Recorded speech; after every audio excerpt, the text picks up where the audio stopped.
Assalamualaikum warahmatullahi wabarakatuh.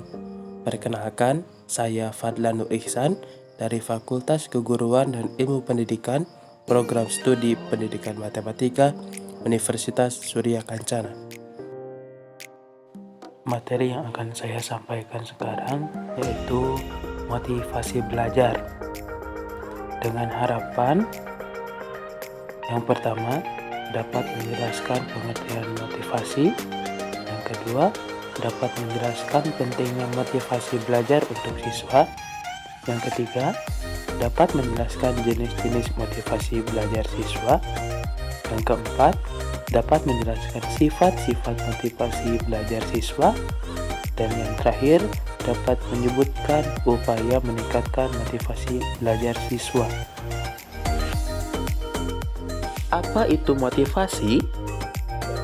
Motivasi adalah sebagai dorongan dasar yang menggerakkan seseorang untuk bertingkah laku, atau dorongan yang timbul pada diri seseorang secara sadar maupun tidak sadar untuk melakukan suatu tindakan dengan tujuan tertentu.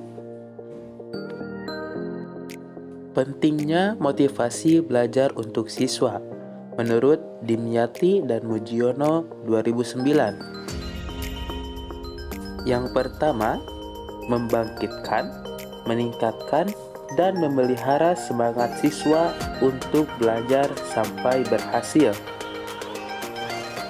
Yang kedua, mengetahui dan memahami motivasi belajar siswa di dalam kelas yang bermacam-macam. Dengan bermacam-macamnya motivasi belajar tersebut, maka guru dapat menggunakan bermacam-macam strategi dalam pembelajarannya.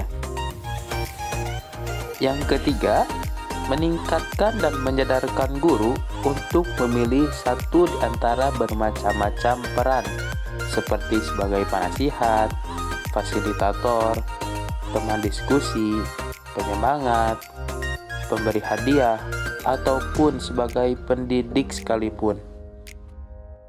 Dan yang keempat, memberi peluang guru untuk bisa unjuk kerja.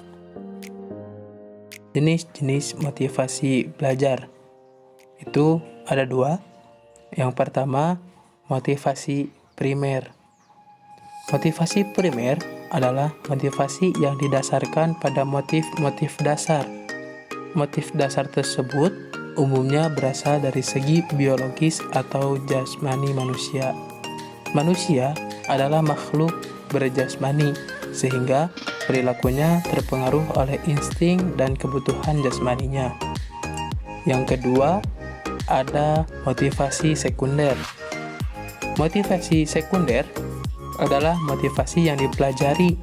Motivasi sosial atau motivasi sekunder memegang peran-peran penting bagi kehidupan manusia. Sifat-sifat motivasi belajar siswa. Yang pertama, dari dalam dirinya sendiri. Artinya, motivasi tersebut datang dari dalam dirinya sendiri, dikarenakan orang tersebut senang terhadap apa yang dilakukannya. Yang kedua, dari luar. Artinya, motivasi itu datang dari orang lain yang melakukannya. Upaya meningkatkan motivasi belajar siswa. Dalam meningkatkan motivasi belajar dipengaruhi oleh beberapa faktor. Di antaranya, yang pertama, cita-cita. Motivasi belajar tampak pada keinginan anak sejak kecil yang ingin menggapai seluruh cita-citanya. Yang kedua, kemampuan siswa. Keinginan seorang anak perlu dibarengi dengan kemampuan dan kecakapan untuk mencapainya. Seperti contoh, keinginan membaca perlu dibarengi dengan kemampuan mengenal dan mengucapkan bunyi huruf-huruf. Tiga, kondisi siswa. Kondisi siswa yang meliputi kondisi jasmani dan rohani akan sangat mempengaruhi motivasi belajar. Seperti contoh, seorang yang sedang sakit, lapar, atau marah-marah akan mengganggu dalam proses pembelajarannya. Terakhir, kondisi lingkungan siswa. Lingkungan siswa dapat berupa keadaan alam, lingkungan tempat tinggal, pergaulan sebaya, dan kehidupan di masyarakat. Peran guru dalam meningkatkan motivasi belajar. Yang pertama, optimalisasi penerapan prinsip belajar. Yang kedua, optimalisasi unsur dinamis dalam belajar dan pembelajaran. Yang ketiga, optimalisasi pemanfaatan pengalaman-pengalaman siswa. Dan yang keempat, yang terakhir, pengembangan cita-cita dan aspirasi belajar.